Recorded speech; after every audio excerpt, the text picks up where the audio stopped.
नमस्कार, कसे आहात तुम्ही सर्व? आशा करते की तुम्ही सर्व मस्त आहात. असेच मस्त खा आणि स्वस्थ राहा. मी प्रियंका तुम्हा सर्वांचं पुन्हा एकदा खूप मनापासून स्वागत करते आजच्या एका नवीन व्हिडिओमध्ये.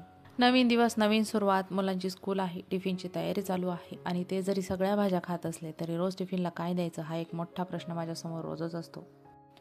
आठवड्यामध्ये मुलांच्या टिफिनला शक्यतो भाज्या रिपीट होणार नाही याचा मी नेहमी ट्राय करत असते. आणि मुलांचं कसं आहे की त्यांना थोडं व्हेरिएशन दिलं खाण्यामध्ये की मग ते भाज्या खायला कंटाळा पण करत नाही. दीदीला भेंडीची भाजी खूपच आवडते आणि तिचं कालपासून चाललं होती की आई उद्या टिफिनला भेंडी दे, भेंडी दे. आणि या आठवड्यामध्ये भेंडी बनवलीच नव्हती. म्हटलं चला उद्या भेंडी देऊया म्हणून मी कालच भेंडी आणून ठेवली होती.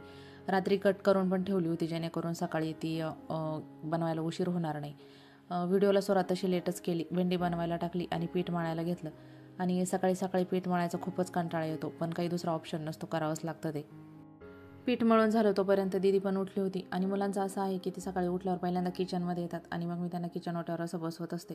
आणि सकाळी उठल्या उठल्या भिजलेले बदाम बघितले की तिला खूप आनंद होतो, कारण तिला ते उठल्यावर खायला खूपच आवडतात. त्याच्यामुळे मी शक्यतो सध्या तरी आठवणीने बदाम भिजवत घालत असते.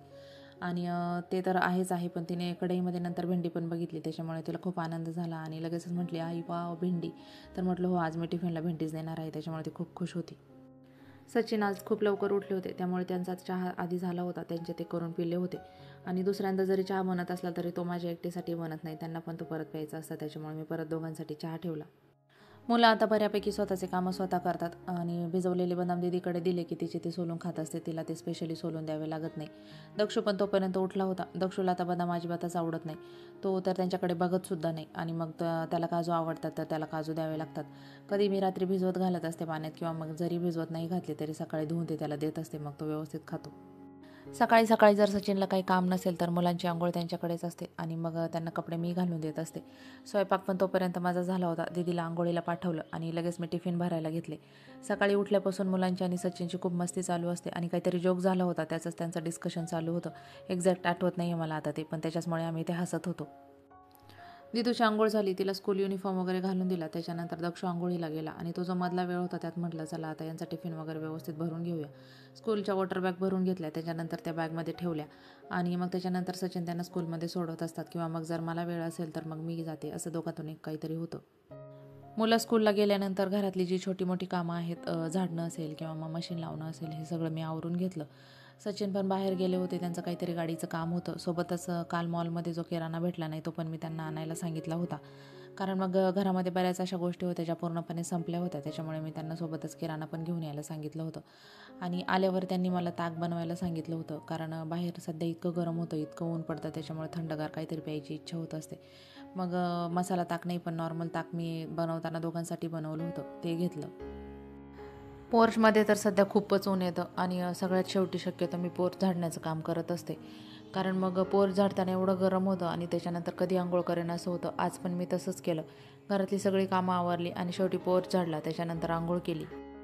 स्किन केअर करायला कायमच वेळ भेटतो असं नाही, कधी भेटतो कधी भेटत नाही. पण जेव्हा पण वेळ भेटतो तेव्हा मी प्रॉपर असं स्किन केअर करण्याचा प्रयत्न करत असते, कारण मग आपल्याला काही स्किन इश्यूज असले आणि कधी मेकअप करावा लागला तर मग आपण ते हाईड करण्यासाठी जरा जास्तच मेकअप करतो.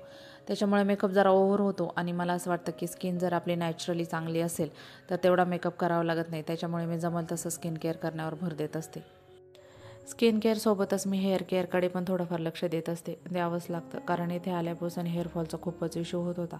तेव्हा असंच एका ॲडमध्ये बघून मी आल्प्स गुडनेसचा हा रोजमेरी वॉटर स्प्रे ऑर्डर केला होता आणि खरंच खूप छान प्रोडक्ट आहे. हेअरफॉल तर कंट्रोल करतंच, शिवाय नवीन केस उगवायला पण हे मदत करतं. नॉन ग्रीझी आणि नॉन स्टिकी फॉर्म्युला असल्यामुळे आपण हे कधीही लावू शकतो आणि ह्याच्यानंतर लगेचच हेअर वॉश करायची पण गरज पडत नाही. शिवाय याला कोणीही पण यूज करू शकतं. चपात्या तर मुलांच्या टिफिनसोबत सगळ्यांच्याच सकाळी बनवून होतात, फक्त भाजी बनवायची बाकी होती. आणि मुलांच्या टिफिनला भाज्या द्यायच्या म्हटल्या की थोड्या कमी तिखट द्याव्या लागतात. त्याच्यानंतर आमच्यासाठी मी जरा जास्त तिखट भाज्या बनवत असते. मुलांच्या टिफिनला आज भेंडी दिली होती आणि त्यातलीच काही उरली होती, मग त्यातलीच थोडी तिखट मी आमच्यासाठी बनवणार होते. उन्हाळ्याचे दिवस चालू झालेले आहेत आणि घरात सध्या दही पण खूप लागतं. कधी कधी ताक बनवतो आम्ही, किंवा मग दीदीला पण दही खायला आवडतं. तर म्हटलं चला आता घरीच दही लावायला सुरुवात करूया. आणि हे जे दह्याचे कॅन आहेत माझ्याकडे, त्यातच मी सध्या दही लावते. त्याच्यात खूप छान जमतं दही. आणि दह्याचं विरजण मी फ्रीजमधून सकाळीच काढून ठेवलं होतं, जेणेकरून ते नॉर्मल टेम्परेचरला येईल. दूध पण थोडं गरम करून नॉर्मल टेम्परेचरला येईपर्यंत थंड करून घेतलं आणि मग दही लावून घेतलं. मुलांची स्कूल सध्या लवकर सुटते उन्हाळा चालू झाल्यामुळे, आणि मग जमेल तेवढी कामं मी त्यांना घरी यायच्या आधी सावरून घेत असते. सचिनने सकाळी किराणा आणला होता, म्हटलं तो व्यवस्थित ठेवून देऊया, कारण मग असा व्यवस्थित ठेवून दिलेला असला की मग वेळेला लवकर सापडतो आणि जास्त गडबड होत नाही.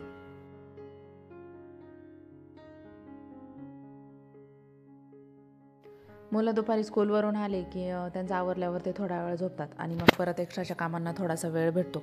सचिनने काल बाजारातून येताना खूप साऱ्या कैऱ्या आणल्या होत्या. म्हटलं यांचं करायचं तरी काय, कारण जेवताना थोड्याफार खाल्ल्या जातात आणि मग उरलेल्या कैऱ्या खराब नको व्हायला, म्हणून म्हटलं यांचा मुरांबा बनवून ठेवू, कारण मग त्या थोड्या जास्त वेळ तरी स्टोअर करून ठेवता येतील. कैऱ्या तर सकाळीच मी थंड पाण्यात भिजायला घातल्या होत्या, जेणेकरून त्या चांगल्या धुता येतील. त्याच्यानंतर धुवून घेतल्या, एका स्वच्छ कापडाने पुसून घेतल्या, त्याच्यानंतर किसायला घेतल्या. आणि हे किसायचं काम जरी दिसायला सोपं दिसत असलं तरी त्या कैऱ्या कडक असल्यामुळे किसायला खूप जड जात होत्या. त्याच्यामुळे मी फक्त 2च कैऱ्या किसून घेतल्या. सध्या मस्त असं कैऱ्यांचं सीझन चालू आहे आणि परत या कैऱ्या काही मिळणार नाही, म्हणून म्हटलं जास्त दिवस स्टोअर राहतील असं काहीतरी बनवूया. आणि मुरांबा खायला छानच लागतो, मला तर तो खूपच आवडतो. म्हटलं मुरांबाच बनवूया, आणि मुरांबा जास्त दिवस टिकतोसुद्धा. शिवाय जसा जसा मुरतो तसा तसा चांगली चव येते त्याला आणखी. कैरी केसायला तसा बराच वेळ गेला, कारण कैऱ्या खूप मोठ्या मोठ्या होत्या आणि त्या हातामध्ये बसत पण नव्हत्या. कट करून पण मी किसण्याचा प्रयत्न केला, पण मग ते कट करून हाताला लागायची भीती वाटत होती, त्याच्यामुळे मी तशाच किसून घेतल्या. कैरी किसून झाल्यानंतर कढई ठेवली आणि थोडी गरम झाल्यानंतर त्याच्यात थोडं तूप टाकलं. मग जी किसलेली कैरी आहे त्याच्यात थोडी परतवून घेतली आणि मग चवीनुसार मीठ टाकून पुन्हा थोडा वेळ परतवून घेतलं. गूळ पण जो आहे तो यावेळी मला बाजारात खूपच छान भेटला. खूप मऊ आहे आणि त्याच्यामुळे मग किसायला पण जास्त वेळ लागला नाही, पटापट किसून झाला. कैरी गोड असल्यामुळे मुरांब्याला जास्त काही गूळ टाकावा लागला नाही. थोडासा गूळ टाकला आणि मग चांगलं मिक्स करून थोडा वेळ पुन्हा परतत ठेवलं, जेणेकरून कैरी त्या गुळामध्ये चांगली शिजली जाईल. घरामध्ये गुळाचा जास्त काही वापर होत नाही. कधी पुरणपोळ्या बनवल्या तर वापरला जातो, किंवा मग असे काही पदार्थ बनवायचे असेल तरच त्याची गरज पडते. पण मग असा किसलेला गूळ डब्यामध्ये असला की त्याला परत किसायची गरज येत नाही आणि मग वेळ पण वाचतो. त्याच्यामुळे मी उरलेला सगळा गूळ चांगला किसून डब्यामध्ये भरून ठेवला. मुरांबा पण बऱ्यापैकी घट्ट झाला होता आणि मग ह्या स्टेजला मी पुन्हा त्याच्यामध्ये थोडंसं तूप टाकून पुन्हा चांगलं मिक्स करून थोडा वेळ परतून घेतलं. आणि मुरांब्याचा कलर चेंज झाला की आपल्याला बरोबर कळतं की आता हा मुरांबा झालेला आहे. मग मुरांबा झाल्यानंतर मी थोडा वेळ गॅस बंद केला आणि तो असाच थंड होऊन दिला. आणि थंड झाल्यानंतर तुमच्याकडे जर काचेची बरणी असेल तर उत्तमच, पण माझ्याकडे नव्हती, म्हणून मी तो सध्या थंड झाल्यावर प्लॅस्टिकच्याच बरणीत भरून ठेवला. आणि याला फ्रीजमध्ये पण ठेवायची गरज नाही, तो असाही खूप दिवस टिकतो आणि मग मी याला कधीही एन्जॉय करू शकते. संध्याकाळी मुलं झोपेतून उठली की त्यांना भूक लागलेली असते आणि मग काही ना काही खायला द्यायचंच असतं. चिवडा जो मी बनवून ठेवला होता तो आता थोडाच बाकी आहे, आणि मुलांपेक्षा सचिनलाच चिवडा खूप आवडतो. मग त्यांना जेव्हा पण वेळ भेटेल ते दिवसभर चिवडाच खात असतात, त्यांचं मग जेवणाकडे पण लक्ष नसतं. आणि म्हणून मी आज मुलांसाठी पोहे बनवले होते. चहाची पण वेळ झालेली होती, मग त्याच्यामुळे साईड बाय साईड चहा पण ठेवून दिला. एवढं गरम होतं, एवढी उष्णता आहे, पण ही चहाची तलब काही जात नाही. सकाळ संध्याकाळ चहा लागतो म्हणजे लागतोच. तर मुलं उठल्यानंतर 4:30 पावणे 5 वाजले असतील तेव्हा मी त्यांना पोहे बनवून दिले. त्यांनी ते पोहे खाल्ले, आम्ही पण चहा घेतला. त्याच्यानंतर मी मुलांना गार्डनला घेऊन गेले होते, आणि आठवड्यातून 2 ते 3 वेळा मी मुलांना गार्डनला घेऊन जाण्याचा प्रयत्न करतच असते, जेणेकरून त्यांच्या फिजिकल ॲक्टिव्हिटी ज्या आहेत त्या पण चांगल्या बूस्ट होतील.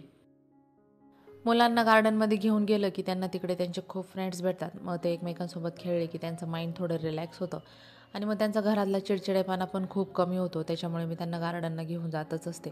शिवाय विकेंडला आम्ही गावाला जातो, त्याच्यामुळे बाहेरचं जे वातावरण आहे त्याचं एक्सपोजर त्यांना बऱ्यापैकी मिळत असतं. मुलं पण